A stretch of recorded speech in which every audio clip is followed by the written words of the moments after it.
durante el fin de semana se conmemoraron los 10 años de la muerte de Daniel Zamudio, este joven que fue asesinado en el Parque San Borja en Santiago y que tras 24 días hospitalizado producto de una grave golpiza que sufrió, finalmente falleció. Su muerte motivó la aceleración de la tramitación de un proyecto en contra de la discriminación, pero luego de una década de que este fuera publicado necesita también algunas actualizaciones. Para conversar sobre esto nos encontramos con la diputada Camila Musante, quien representa el distrito 14 en la región metropolitana y que además de estar en el Frente Amplio también integra la bancada disidente. ¿Cómo está, diputada? Muchas gracias, bien. ¿Y tú qué tal? Muy bien, gracias. Diputada, también bienvenida, ¿no? En este periodo legislativo al que usted se integra como parlamentaria. Partir por lo que comenzábamos comentando al principio de esta entrevista, hay varios temas que también vuelven a estar pendientes en este marco, ¿no?, de conmemoración del asesinato de Daniel Zamudio. Son 10 años en donde, si bien se logró una legislación que permitiera visibilizar y tratar de contener este tipo de agresiones y también las sanciones, aún queda tarea pendiente, ¿no? Sí, bueno, primero, a propósito de la conmemoración de la muerte de Daniel Zamudio, comentar que a mí por lo menos me golpea bastante porque Daniel Zamudio es un joven que era de San Bernardo, de una de las comunas que a mí me toca representar, así es que visibilizar también no solamente los crímenes de odio, sino que también cómo se vive la violencia hacia la comunidad LGBTIQA+, dentro de las comunas que son parte de la periferia de la región metropolitana y muchas veces también en los sectores rurales, aunque si bien el crimen ocurrió en el sector de San Borja, son situaciones que se invisibilizan mucho más hacia estos sectores rurales y de la periferia. En segundo lugar, es cierto, como dice, esto permitió una legislación que hiciera visible los ataques y discriminaciones por diversas índoles, entonces también permitió avanzar en materia de discriminación respecto de otras situaciones, pero esto es insuficiente. O sea, como bancada de las disidencias también, que lo hemos conversado, sabemos que la ley Zamudio no está a la altura de muchas situaciones de violencia y de discriminación y por eso creemos que es urgente y es una de nuestras prioridades legislativas avanzar con la tramitación del actual proyecto de ley de antidiscriminación, con el cual está en la Cámara, si es que podemos avanzar en su tramitación. Esto se lo expresamos también al ministro de la Secretaría General de la Presidencia cuando nos reunimos durante la semana, el día martes, para conversar de la agenda legislativa en torno a la población LGBTI y cuáles son las prioridades que nosotros consideramos. También hay otras materias que se sumaron a esta agenda, pero en torno a las situaciones de violencia, nos parece súper importante avanzar en la ley antidiscriminación, no solamente por los castigos, las penas y las sanciones, sino que también pensando en un enfoque preventivo. En esto también se suman otras cuestiones como en materia de educación, sabemos que tenemos que avanzar en una educación que tenga un enfoque de antidiscriminación, en la educación sexual integral también, y todas estas reformas que hacen necesario prevenir este tipo de crímenes. Así es que esas fueron materias que se les planteamos como bancada al ministro de SECPRES. Y bueno, también hay otra agenda legislativa relacionada con la comunidad LGBTI que fueron materia y objeto de ese encuentro.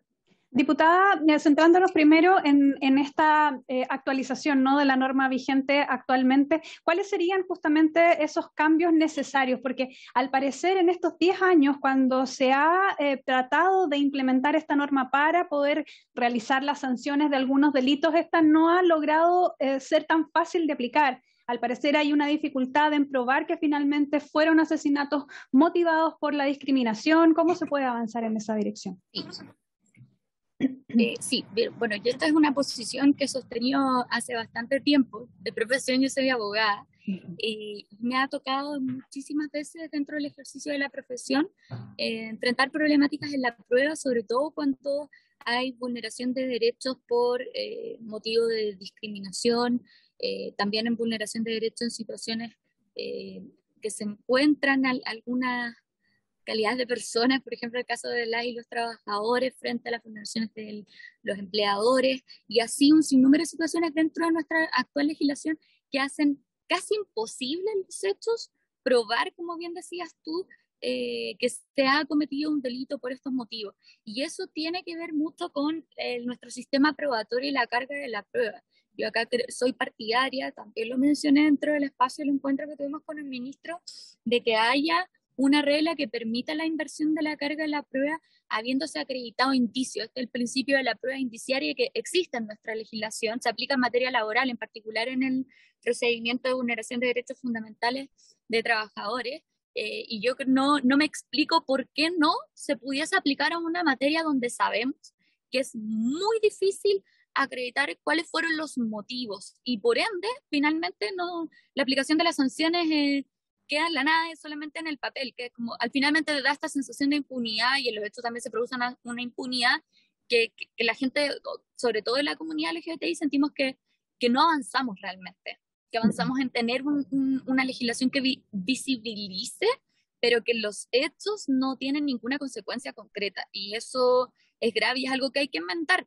O sea, yo por lo menos soy partidaria de que avancemos hacia un sistema de prueba indiciaria en donde si existen indicios de que el crimen se produjo por una situación de discriminación, por orientación sexual u otro, bueno, entonces se invierta la carga de la prueba y le corresponda finalmente al victimario o al agresor o a la persona que cometió el delito tener que desvirtuarla. Eso facilitaría muchísimo la aplicación de sanciones. Ujú. Claro, es algo que también se ha tratado de implementar, digo, cuando se refieren a femicidios o algún otro tipo de delitos vinculados a acosos sexuales, por ejemplo. Diputada, y bueno, también, que son muy difíciles de probar. Claro, diputada, y también en la otra área, ¿no? Porque una cosa es la sanción de un hecho ya concretado y la prevención es otra parte importante. Y usted señalaba la importancia de avanzar, por ejemplo, en educación sexual integral, en también poder ampliar esto a la comunidad, no solamente en los más pequeños, ¿no? Sino que en la comunidad en general. ¿Cómo también se podría perfeccionar la norma en esa vía? Bueno, yo creo que acá hay una deuda de parte del Estado en implementar políticas públicas que estén orientadas a la prevención de situaciones de discriminación, de crímenes de odio, de violencia de género y hacia las disidencias, y que parte por la implementación de protocolos dentro de la institucionalidad. O sea, si es que no existen sanciones para las y los funcionarios, representantes populares, dentro también de los espacios de las municipalidades, ¿por qué no decirlo? Es difícil que esto permee, por ejemplo, a las comunidades educativas y hacia otros espacios donde podemos identificar que se puede producir la prevención.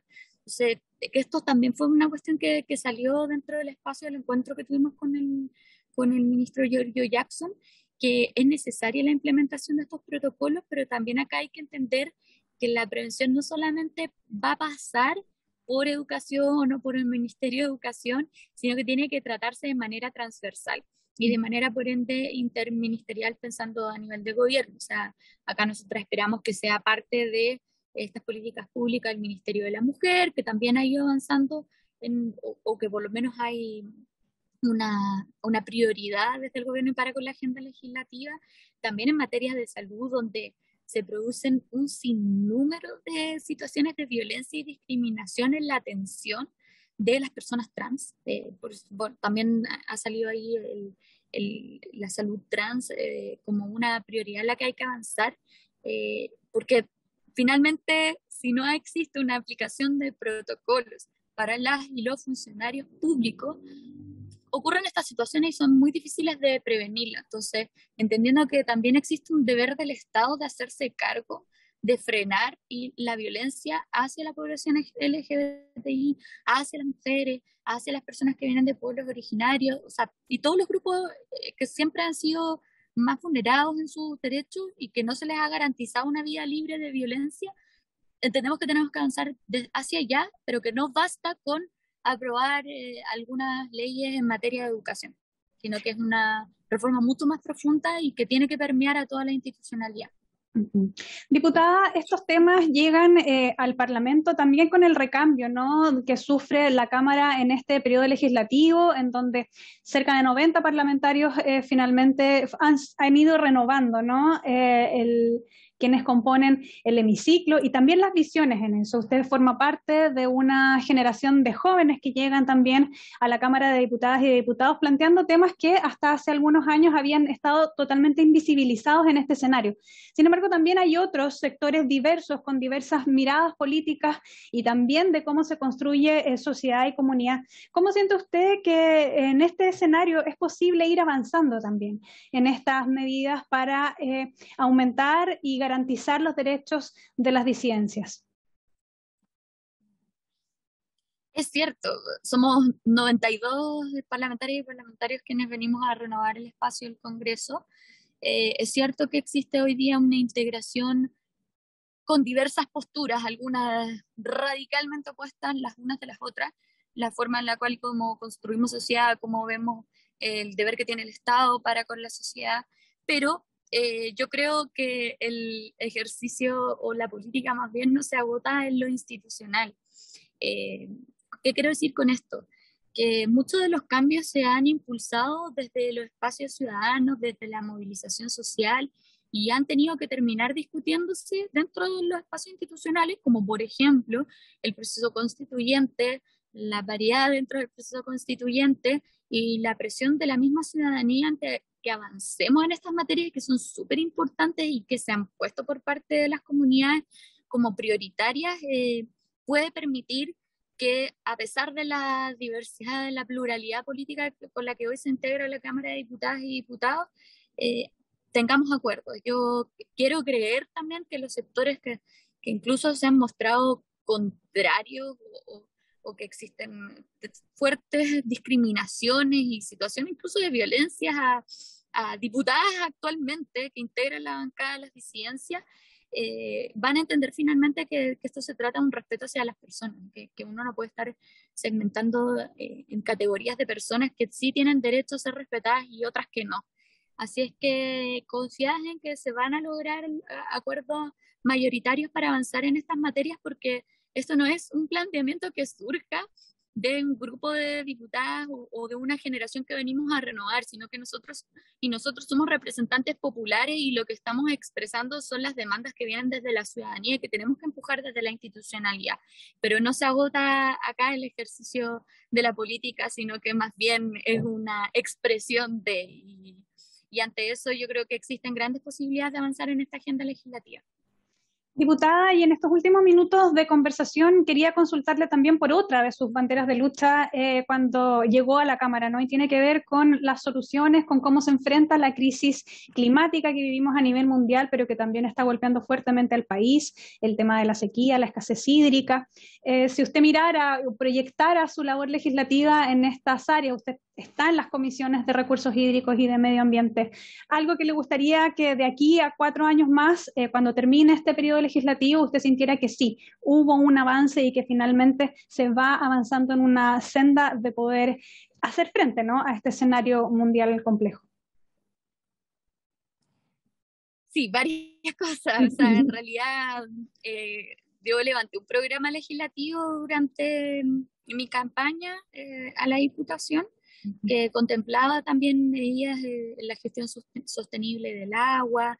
Yo creo, y lo he dicho en muchos espacios, de que una de las grandes causas de la escasez hídrica, a mí no me gusta hablar de sequía, porque creo que acá también hay que entender que el problema del agua y de la crisis hídrica deviene de un accionar explotador por parte de algunos sectores industriales.